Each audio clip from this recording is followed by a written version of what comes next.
Magandang araw ho sa ating lahat, lalong-lalo na sa ating mga kaguruan mula sa Department of Education at kahit na yung mga nasa private schools. Kasi yung pag-usapan ho natin is itong panukalang batas na nasa House of Representatives.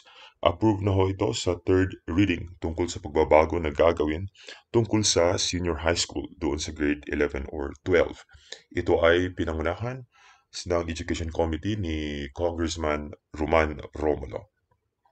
Pag-usapan ho natin dito itong House Bill number 1121-3. Nakapaloob ho dito, ito ay uh, entitled Education Pathways Act para doon sa mga senior high school. So ano ba yung mga pathways pagkatapos ng grade 10 kapag ito ay maging batas? So, pwedeng mamili ang senior high school ng dalawa. Ito yung University Preparatory Pathway at saka yung Technical Vocational Education Pathway. Now, yung mga grade 10 na gustong pagkatapos ng senior high school is mag-university, pwede silang pumili doon sa University Preparatory Pathway. At saka yung gusto naman ng TechVoc, doon sila kukuha sa Technical Vocational Education Pathway na pangungunahan ng TESDA. So, dito, makikita natin na yung gagawin nila after grade 10, merong gagawin na honor examination in section 7 na yung mga grade 10, this will be taken voluntarily by grade 10 students, okay, in the university preparatory pathway, na kung plano talaga nila na magpunta ng college, mag-take sila dito ng honors examination.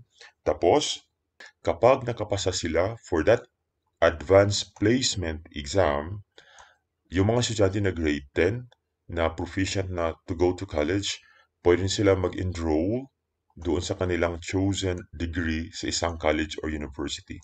That would mean, after grade 10, kapag makapasa sila sa honor exam, after grade 10, hindi na sila kailangan na dadaan pa doon sa grade 11 at saka 12, diretso na doon sa kolehiyo.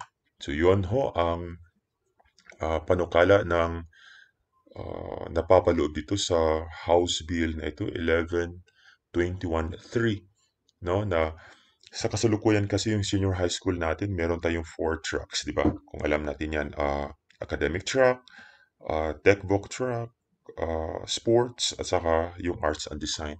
So ngayon, kapag maging batas ito, kasi papunta na ito sa Senate, so kapag papasa ito, maging batas, mapirmahan ng Pangulo, ito yung susundin in the following years kapag ito ay ma-approve, kapag hindi i-veto ng Pangulong Marcos. So, yan ho ang magiging pagbabago kapag naging batas ang House Bill 1121-3. Anong masasabi mo kabayan dito?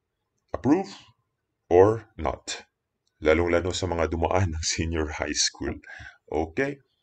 Magandang araw sa lahat.